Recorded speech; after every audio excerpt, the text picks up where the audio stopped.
नमस्ते दोस्तों, गीता की धार्मिक कहानियों में आपका स्वागत है। पौष मास कथा अध्याय 3। जय श्री कृष्णा, राधे राधे। आप सभी श्रोताओं का दिन शुभ और मंगलमय हो। इसी मंगल कामना के साथ आज के अध्याय का शुभारंभ करती हूँ। कल आपने हमारे चैनल पर पौष मास का दूसरा अध्याय सुना। आज आइए सुनते हैं आगे का अध्याय, जिसमें आज हम सुनेंगे पुण्यक व्रत की महिमा, उसकी कथा और गणपति जी की उत्पत्ति के बारे में। श्री कृष्ण श्री नारायण जी कहते हैं, हे नारद, इस प्रकार व्रत के विधान को सुनकर देवी का मन प्रसन्नता से खिल उठा। उसके बाद उन्होंने अपने स्वामी शिव जी से दिव्य एवं शुभ कारिणी व्रत कथा के विषय में जिज्ञासा प्रकट की। श्री पार्वती जी ने पूछा, हे नाथ, यह व्रत तथा इसका फल और विधान बड़ा ही अद्भुत है। भला किसने इस व्रत को प्रकाशित किया है? इसकी श्रेष्ठ कथा का वर्णन कीजिए। श्री महादेव जी बोले, हे प्रिय मनु की पत्नी शतरूपा, जो पुत्र के दुख से दुखी थी, ब्रह्मलोक में आकर ब्रह्मा जी से बोली। शतरूपा ने कहा, हे ब्राह्मण, आप जगत का धारण पोषण करने वाले तथा सृष्टि के कारणों के भी कारण हैं। इसीलिए आप मुझे यह बतलाने की कृपा करें कि किस उपाय से बांझन को पुत्र उत्पन्न हो सकता है, क्योंकि हे ब्राह्मण, उसका जन्म, ऐश्वर्य और धन सब निष्फल ही होता है। पुत्रवानों के घर में पुत्र के बिना अन्य किसी वस्तु की शोभा ही नहीं होती। तपस्या और दान से उत्पन्न हुआ पुण्य जन्मांतर में सुख प्रदान करता है, परंतु पुत्र पिता को इसी जन्म में सुख, मोक्ष और हर्ष प्रदान करता है। निश्चय ही पुत्र पूत नामक नरक से रक्षा करने का हेतु होता है। हे ब्राह्मण जी, आप पुत्र ताप से संतप्त हुई मुझ अबला को पुत्र प्राप्ति का उपाय बता दें, तभी कल्याण है, अन्यथा मैं पति के साथ वन में चली जाऊंगी। आप इस पृथ्वी को धारण करने वाले धन, ऐश्वर्य और राज आदि ग्रहण कीजिए, क्योंकि हे तात, हम दोनों पुत्र हीनों के लिए भला इन सब से क्या प्रयोजन है। साक्षात ब्रह्मा जी से ऐसा कहकर शत्रुपा फूट फूट कर रोने लगी। तब उसकी ओर देखकर कृपालु ब्रह्मा जी ने कहा, वस्ते, जो समस्त ऐश्वर्य आदि का कारण रूप, संपूर्ण मनोरथ का दाता तथा शुभ कारक है, उस सुखदायक पुत्र प्राप्ति के उपाय का वर्णन करता हूँ। सुनो। माघ मास के शुक्ल पक्ष की त्रयोदशी के दिन शुद्ध काल में सर्वस्व प्रदान करने वाले श्री कृष्ण की आराधना करके इस उत्तम पुण्य व्रत का अनुष्ठान करना चाहिए। कर्ण विशाखा में इस व्रत का वर्णन किया गया है। इसे पूरे वर्ष तक करना चाहिए। यह सारी अभीष्ट सिद्धियों का प्रदाता तथा संपूर्ण विघ्नों का विनाशक है। व्रत काल में वेदोक्त द्रव्यों का दान करना चाहिए। हे शुभे, तुम ही इस व्रत का अनुष्ठान करके विष्णु के समान पराक्रमी पुत्र प्राप्त करो। ब्रह्मा जी का कथन सुनकर शतरूपा ने इस उत्तम व्रत का अनुष्ठान किया, जिससे उन्हें प्रिय व्रत और उत्तानपाद नामक 2 मनोहर पुत्र प्राप्त हुए। देवहूति ने इस पुण्य प्रद एवं शुभ पुण्यत व्रत को करके कपिल नामक पुत्र प्राप्त किया, जो सर्वश्रेष्ठ सिद्ध तथा नारायण के अंश से प्रकट हुए थे। सुलक्षण अरुंधति ने इस व्रत को करके शक्ति को पुत्र रूप में पाया। शक्ति पत्नी को इस व्रत के पालन से पराशर नामक पुत्र की प्राप्ति हुई। अदिति ने इस व्रत का अनुष्ठान करके वामन नामक पुत्र प्राप्त किया। ऐश्वर्यशालिनी सची ने इस व्रत को करके जयंत नामक पुत्र को जन्म दिया। इस व्रत करने से उत्तानपाद की पत्नी ने ध्रुव को और कुबेर की पत्नी ने नलकूबर को पुत्र रूप में प्राप्त किया। इस उत्तम व्रत के पालन से सूर्य पत्नी को मनु तथा अग्नि पत्नी को चंद्रमा पुत्र रूप में मिले। अंगिरा की पत्नी ने भी इस उत्तम व्रत का अनुष्ठान किया था, जिसके प्रभाव से उनके पुत्र बृहस्पति हुए, जो देवताओं के आचार्य कहलाते हैं। भृगु पत्नी ने इस व्रत का पालन करके शुक्र को पुत्र रूप में प्राप्त किया, जो नारायण के अंश हैं और समस्त तेजस्वी में परम उत्कृष्ट हैं, और यही दैत्यों के गुरु हुए। हे देवी, इस प्रकार मैंने तुमसे व्रतों में उत्तम पुण्य व्रत का वर्णन कर दिया। हे कल्याणमयी, हे गिरिराज नंदिनी, तुम भी इस व्रत को करो। सुबह यह व्रत राजेंद्र पत्नियों के लिए सुख साध्य है। देवियों के लिए सुखप्रद है और साध्वी नारियों के लिए तो यह प्राणों से भी बढ़कर प्रिय है। हे महासाध्वी, इस व्रत के प्रभाव से संपूर्ण देवताओं के ईश्वर स्वयं गोपांगनेश्वर श्री कृष्ण तुम्हारे पुत्र होंगे। नारद ऐसा कहकर शंकर जी चुप हो गए। उसके बाद परम प्रसन्न हुई पार्वती जी ने शंकर जी की आज्ञा से उस व्रत का अनुष्ठान किया। इस प्रकार मैंने तुमसे गणेश जी के जन्म का कारण, जो सुखदायक मोक्षप्रद और सारूप है, वर्णन कर दिया। अब और क्या सुनना चाहते हो? तब नारद जी ने पूछा, हे मुनि श्रेष्ठ, पार्वती जी ने पति की आज्ञा से किस प्रकार उस शुभदायी का व्रत का पालन किया था, वह मुझे बताइए। हे ब्राह्मण, फिर उत्तम व्रत वाली पार्वती के द्वारा उस व्रत के पूर्ण किए जाने पर गोपेश्वर श्री कृष्ण ने इस प्रकार जन्म धारण किया, वह मुझे बतलाने की कृपा कीजिए। श्री नारायण जी ने कहा, नारद शिव जी यद्यपि स्वयं ही तप के विधाता हैं, तथापि वे पार्वती जी से व्रत की विधि तथा उसकी दिव्य कथा का वर्णन करके तप के लिए चले गए। यद्यपि शिवजी श्री हरि के ही पृथक स्वरूप हैं, तथापि वे वहाँ श्री हरि की आराधना में लीन होकर उन्हीं के ध्यान में तत्पर हो श्री हरि की भावना करने लगे। वे सनातन देव ज्ञानानंद में निमग्न और परमानंद से परिपूर्ण थे। प्रकट रूप से विष्णु मंत्र में इस तरह से तल्लीन थे कि रात दिन का आना जाना ज्ञात नहीं होता था। इधर शुभदायिनी पार्वती देवी जी ने पति की आज्ञा अनुसार हर्षपूर्ण मन से व्रत कार्य के लिए ब्राह्मणों तथा भृत्यों को प्रेरित किया और व्रत उपयोगी सभी वस्तुओं को मंगवाकर शुभ मुहूर्त में व्रत करना प्रारंभ कर दिया। उसी समय ब्रह्मा के पुत्र भगवान सनत कुमार वहां आ पहुँचे। वे तेज के मूर्तिमान राशि थे और ब्रह्मा तेज से प्रज्वलित हो रहे थे। उसके बाद पत्नी सहित ब्रह्मा जी भी प्रसन्नतापूर्वक ब्रह्मलोक से वहां पधारे। अत्यंत भयभीत हुए भगवान महेश्वर भी वहां आए। नारद, जो क्षीर सागर में शयन करते हैं तथा जगत के शासक और पालन पोषण करने वाले हैं, जिनके गले में वनमाला लटकती रहती है, जो रत्नों के आभूषणों से विभूषित हैं तथा जिनके शरीर का वर्ण श्याम है, वे चार भुजाधारी भगवान विष्णु, लक्ष्मी जी तथा पार्षदों के साथ बहुत सी सामग्री लिए हुए रत्न जड़ित विमान पर आरूढ़ होकर वहां उपस्थित हुए। उसके बाद सनक, संदन, सनातन, कपिल, कृतु, यति, दुर्वासा, च्यवन, गौतम, बृहस्पति, पारिभद्र, पराशर, बालग्नि, विश्वामित्र, वामदेव, मार्कंडेय, पुष्कर और भी बहुत से मुनि शिष्यों सहित वहां पधारे। हे मुने, धर्म पुत्र नर नारायण भी वहां आए। पार्वती जी के उस व्रत में दिग्पाल देवता, यक्ष, गंधर्व, किन्नर और गणों सहित सभी पर्वत भी उपस्थित हुए थे। फिर शंकर ने आए हुए सभी अतिथियों को ऊंचे ऊंचे सिंहासनों पर बिठाकर उनका आदर सत्कार किया। पार्वती जी के इस व्रत में इंद्र, दानाध्यक्ष, कुबेर, कोषाध्यक्ष, स्वयं सूर्य आदेश देने वाले और वरुण परोसने के काम पर नियुक्त थे। उस समय दूध, दही, घी, गुड़, चीनी, तेल और मधु आदि की लाखों नदियां बहने लगी थीं। इसी प्रकार गेहूं, चावल, जौ और चिवड़े आदि के पहाड़ों के पहाड़ लग गए थे।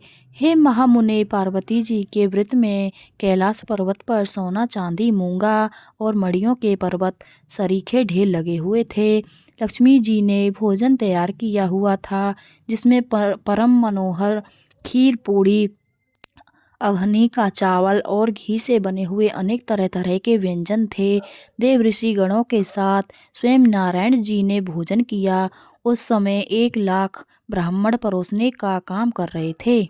भोजन कर लेने के पश्चात जब वे रत्न सिंहासनों पर विराजमान हुए, तब परम चतुर लाखों ब्राह्मणों ने उन्हें कपूर आदि से सुवासित पान के बीड़े समर्पित किए।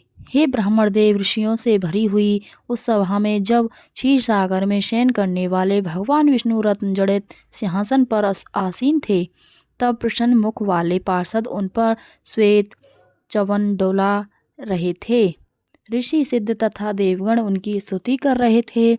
वे गंधर्व के मनोहर गीत सुन रहे थे। उसी समय ब्रह्मा जी की प्रेरणा से शंकर जी ने हाथ जोड़कर भक्ति पूर्वक उन ब्रह्महेश से अपने अभीष्ट कर्तव्य व्रत के व्रत में प्रश्न किया। श्री महादेव जी ने पूछा, हे प्रभु, आप श्रीनिवास तपस्वरूप, तपस्याओं और कर्मों के फलदाता, सबके द्वारा पूजित, संपूर्ण व्रतों, जपों, यज्ञों और पूजनों के बीज रूप से वांछा, कल्पतरु और पापों का हरण करने वाले हैं। नाथ, मेरी एक प्रार्थना सुनिए। हे ब्राह्मण पुत्र, शोक से पीड़ित हुई देवी पार्वती का हृदय अत्यंत दुखी हो गया है। इसीलिए वह पुत्र की कामना से परमोत्तम पुण्य व्रत करना चाहती हैं। वह सुब्रता व्रत के फलस्वरूप में उत्तम पुत्र और पति सौभाग्य की याचना कर रही है। इनके बिना उसे संतोष नहीं है। प्राचीन काल में इस मानिनी ने अपने पिता के यज्ञ में मेरी निंदा होने का कारण अपने शरीर का त्याग कर दिया था और अब पुनः हिमालय के घर में जन्म धारण किया है। यह सारा वृतांत तो आप जानते ही हैं। आप तो सर्वज्ञ हो, आपको मैं क्या बतलाऊं। हे तत्वज्ञ, इस विषय में आपकी क्या आज्ञा है। आप परिणाम में सुप्रदायिनी अपनी वह आज्ञा बतलाइए। नाथ, मैंने सब कुछ निवेदन कर दिया है। अब जो कर्तव्य हो उसे भी बताने की कृपा कीजिए, क्योंकि परामर्श पूर्वक किया हुआ सारा कार्य परिणाम में सुखदायक ही होता है।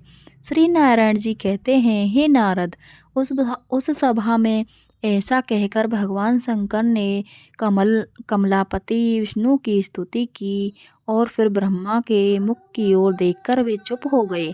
शंकर जी का वचन सुनकर जगदीश्वर विष्णु ठठाकर हंस पड़े और हितकारक तथा नीतिपूर्ण वचन कहने लगे। श्री विष्णु जी ने कहा, हे पार्वतीश्वर, आपकी पत्नी सती संतान प्राप्ति के लिए जिस उत्तम पुण्यक व्रत को करना चाहती हैं, वह व्रतों का सार तत्व, सौभाग्य का बीज, सबके द्वारा असाध्य अभीष्ट फल का दाता, सुखदायक, सुख का सार तथा मोक्षप्रद है। शंकर जी उत्तम व्रत का आचरण करने वाली साध्वी शिवा पुण्यक नामक उत्तम व्रत का अनुष्ठान अवश्य करें। इस व्रत के पालन से सहस्त्र राजसूय यज्ञों का पुण्य प्राप्त होता है। त्रिलोचन, इस व्रत से में राजसूय यज्ञों के समान धन का व्यय होता है। अतः यह व्रत सभी साध्वी महिलाओं द्वारा साध्य नहीं है। इस पुण्य व्रत के प्रभाव से स्वयं गोलोक तथा नाथ श्री कृष्ण पार्वती के गर्भ से उत्पन्न होकर आपके पुत्र होंगे। वे कृपा निधि स्वयं समस्त देवगणों के ईश्वर हैं, इसीलिए त्रिलोकी में गणेश नाम से विख्यात होंगे, जिनके स्मरण मात्र से निश्चय ही जगत के विघ्नों का नाश हो जाता है। इस कारण उन विभु का नाम विघ्न निघ्न हो गया, क्योंकि पुण्यक व्रत में उन्हें अनेक प्रकार के द्रव्य समर्पित किए जाते हैं, जिन्हें खाकर उनका उदर लंबा हो जाता है, अतः वे लंबोदर कहलाएंगे। शनि की दृष्टि पड़ जाने से उनका सिर कट जाने पर पुनः हाथी का सिर जोड़ा जाएगा, इस कारण उन्हें गजानन कहा जाएगा। परशुराम जी के फरसे से जब इनका एक दंत टूट जाएगा, तब वे अवश्य ही एक दंत नाम वाले होंगे। वे ऐश्वर्यशाली शिशु संपूर्ण देवगणों के, हम लोगों के तथा जगत के परम पूज्य होंगे। मेरे वरदान से उनकी सबसे पहले पूजा होगी। संपूर्ण देवों की पूजा के समय सबसे पहले उनकी पूजा करके मनुष्य निर्विघ्न पूर्वक पूजा के फलों को पा लेता है, अन्यथा उसकी पूजा व्यर्थ हो जाती है। मनुष्यों को चाहिए कि श्री गणेश, सूर्य, विष्णु, शंभु, अग्नि और दुर्गा, इन सबकी सबसे पहले पूजा करें तथा अन्य देवताओं की पूजा करें। गणेश जी का पूजन करने से जगत के विघ्न निर्मूल हो जाते हैं। सूर्य की पूजा करने से निरोगता आती है। श्री विष्णु के पूजन से पवित्रता, मोक्ष, पापनाश, यश और ऐश्वर्य की वृद्धि होती है। शंकर जी का पूजन तत्व ज्ञान के विषय में परम तृप्ति का बीज है। अग्नि का पूजन अपनी बुद्धि की शुद्धि का उत्पादक कहा गया है। ब्रह्मा जी द्वारा संस्कृत अग्नि की पूजा से मनुष्य अंत समय में ज्ञान मृत्यु को प्राप्त कर लेता है तथा शंकराग्नि से दाता और भोक्ता होता है। दुर्गा जी की अर्चना हरि भक्ति प्रदान करने वाली तथा परम मंगलदायिनी होती है। इनकी पूजा के बिना अन्य की पूजा करने से वह पूजन विपरीत हो जाता है। महादेव त्रिलोकी के लिए यही क्रम प्रत्येक कल्प में निश्चित है। यह देव निरंतर विद्यमान रहने वाले नित्य तथा सृष्टि परायण हैं। उस सभा के बीच ऐसा कहकर श्री हरि मौन हो गए। इससे पहले के अध्याय में आपने जाना था कि किस प्रकार महादेव जी ने देवी पार्वती को पुण्यक व्रत का विधान और उसकी कथा बताई थी। तब देवी पार्वती ने उस व्रत को विधि विधान से किया और श्री हरि की स्तुति की। श्री नारायण कहते हैं, हे नारद, पार्वती जी द्वारा की गई उस स्तुति को सुनकर करुणानिधि श्री कृष्ण ने पार्वती जी को अपने उस स्वरूप के जो सबके लिए अदृश्य और परम दुर्लभ है दर्शन कराए। उस समय पार्वती जी ने स्तुति करके अपने मन को एकमात्र श्री कृष्ण में लगाकर ध्यान में लीन थीं। उन्होंने सबको मोहित करने वाले श्री कृष्ण के स्वरूप का दर्शन किया। वह एक महत्वपूर्ण मनोरम आसन पर जो बहुमूल्य रत्नों का बना हुआ था, जिसमें हीरे जड़े हुए थे और जो मानों की मालाओं से सुशोभित था, विराजमान था। उसके शरीर पर पीताम्बर सुशोभित था, हाथों में वंशी शोभा पा रही थी, गले में वनमाला की निराली छटा थी, शरीर का रंग श्याम था, रत्नों के आभूषण उनकी शोभा बढ़ा रहे थे। ऐसे सुंदर रूप को देखकर देवी पार्वती ने मन ही मन उसी के अनुरूप पुत्र प्राप्ति की कामना की और उसी क्षण उन्हें वह वर भी प्राप्त हो गया। इस प्रकार वरदानी परमात्मा ने पार्वती जी के मन में जिस जिस वस्तु की कामना थी उसे पूर्ण करके देवताओं का भी अभीष्ट सिद्ध कर दिया। फिर वह तेज अंतर्ध्यान हो गया। तब देवताओं ने कृपा प्रवश होकर सनत कुमार जी को समझाया और उन्होंने उन उमा रहित दिगंबर शिव जी को प्रसन्नचित वाली पार्वती जी को लौटा दिया।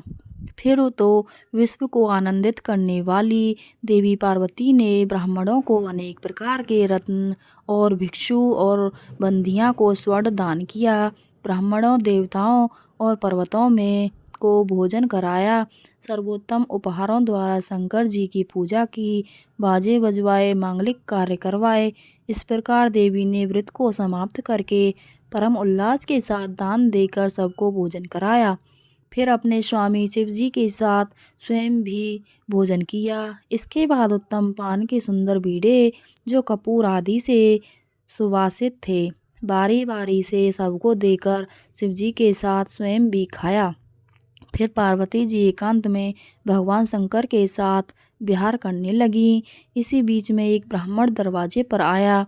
मुने उस भिक्षुक ब्राह्मण का रूप तेला भाव के कारण रूखा था, शरीर मैले वस्त्र से ढका हुआ था, उसके दांत अत्यंत स्वच्छ थे, वे तृष्णा से पूर्णतया पीड़ित थे। उसका शरीर कमजोर था, वह उज्ज्वल वन का तिलक धारण किए हुए था।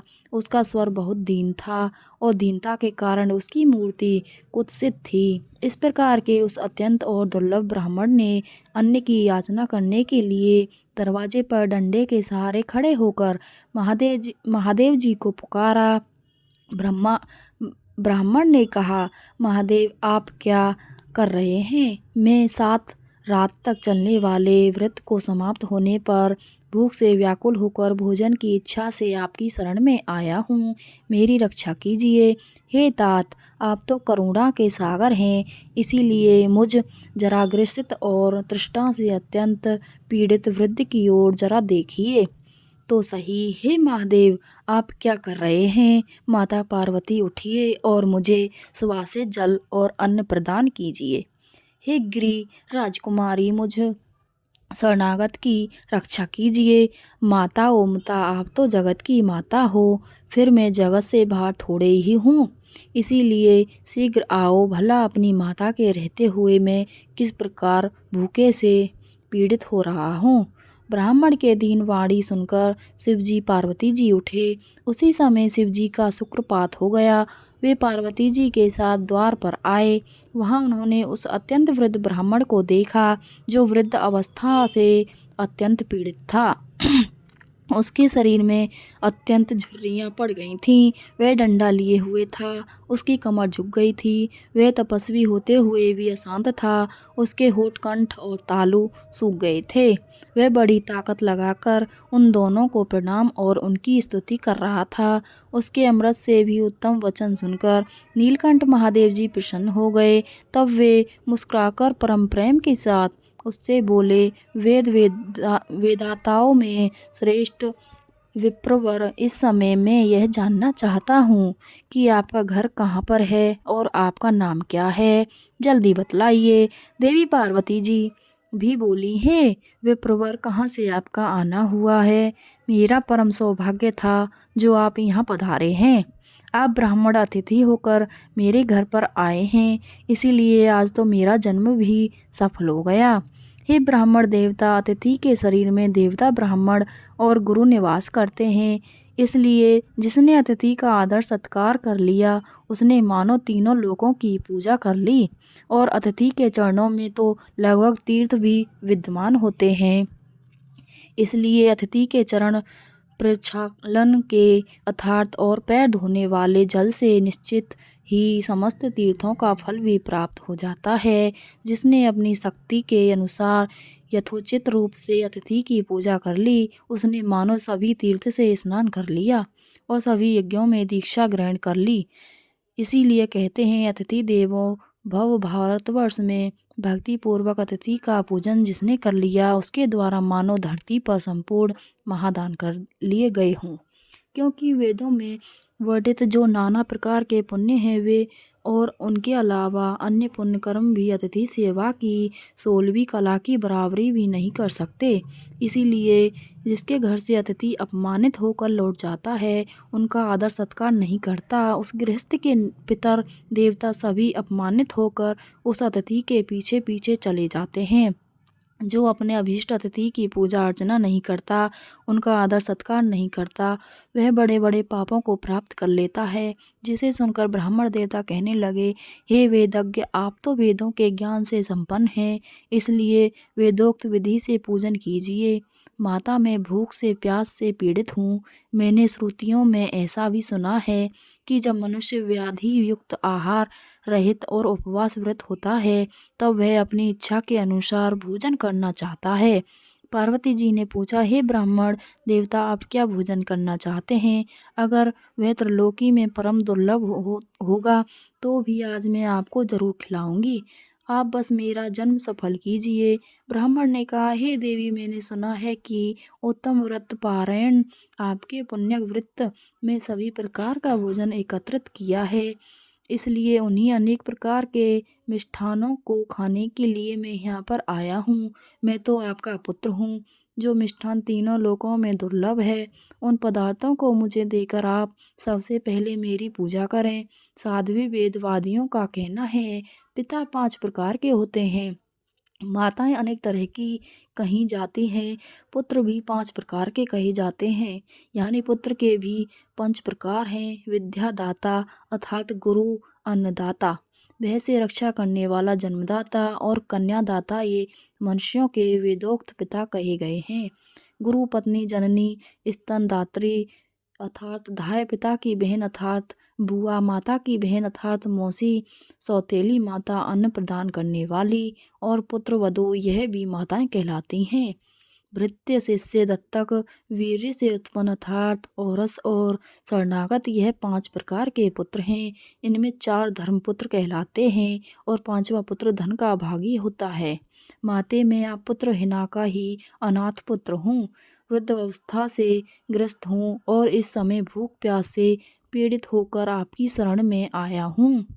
हे गिरिराज किशोरी, अन्नों में श्रेष्ठ पूरी उत्तम उत्पम के पके हुए फल, आटे के बने हुए तरह तरह के पदार्थ, काल दिशा अनुसार उत्पन्न हुई वस्तुएं, पकवान, चावल के आटे का बना हुआ तिकोना, दूध, गन्ना, गुड़ के बने हुए द्रव्य, घी, दही, गुड़ मिश्रित तिलों के लड्डू, मेरी जानकारी से बाहर सुधा तुल्य अन्य वस्तुएं, कपूर आदि से सुवासित सुंदर श्रेष्ठ तांबूल, अत्यंत निर्मल और स्वादिष्ट जल, इन सभी पदार्थ को जिन्हें खाकर मेरी सुंदर तोंद हो जाए, मुझे प्रदान कीजिए। आपके स्वामी सारी संपत्तियों के दाता और त्रिलोकी के सृष्टिकर्ता हैं और आप संपूर्ण ऐश्वर्यों को देने वाली महालक्ष्मी स्वरूपा हैं।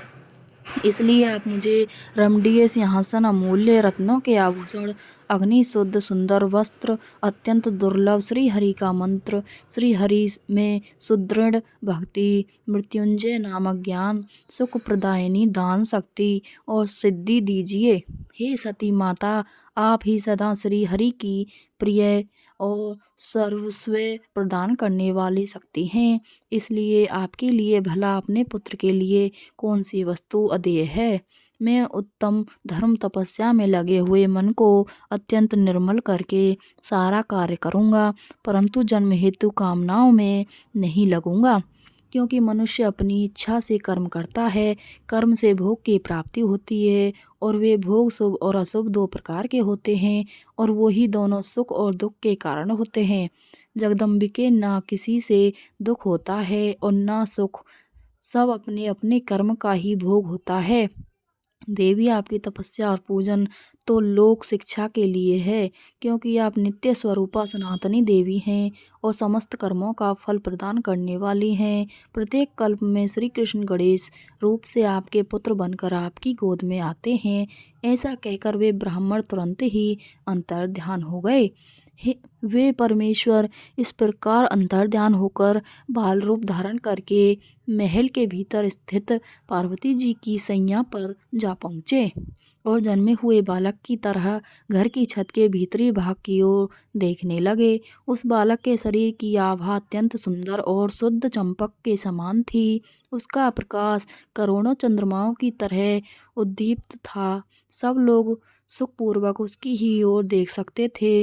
वह नेत्रों की ज्योति बढ़ाने वाला था, कामदेव को विमोहित करने वाला। उसका अत्यंत सुंदर शरीर था। उसका अनुपम मुख शारदीय पूर्णिमा का उपवास कर रहा था। सुंदर कमल को तिरस्कृत करने वाले उसके सुंदर नेत्र थे। ओष्ठ और अधर फुट ऐसे लाल थे कि उसे देखकर पका हुआ बिंब फल भी लज्जित हो जाता था। संपूर्ण त्रिलोकी में कहीं उसकी कोई उपमा ही नहीं थी। इस प्रकार वह रमणीय सैया पर वह दिया हुआ शिशु हाथ पैर उछाल रहा था। वह नन्हा शिशु कौन था, इसे हम अगले अध्याय में सुनेंगे। वीडियो अच्छी लगी हो तो वीडियो को लाइक ज़रूर कीजिएगा। वीडियो अच्छी लगी हो तो वीडियो को लाइक करना। अगले अध्याय में, तब तक के लिए जय श्री कृष्णा, राधे राधे बोलना। वीडियो अच्छी लगी हो तो लाइक करना, शेयर करना, सब्सक्राइब करना ना भूलें। चैनल पर बने रहें। धन्यवाद।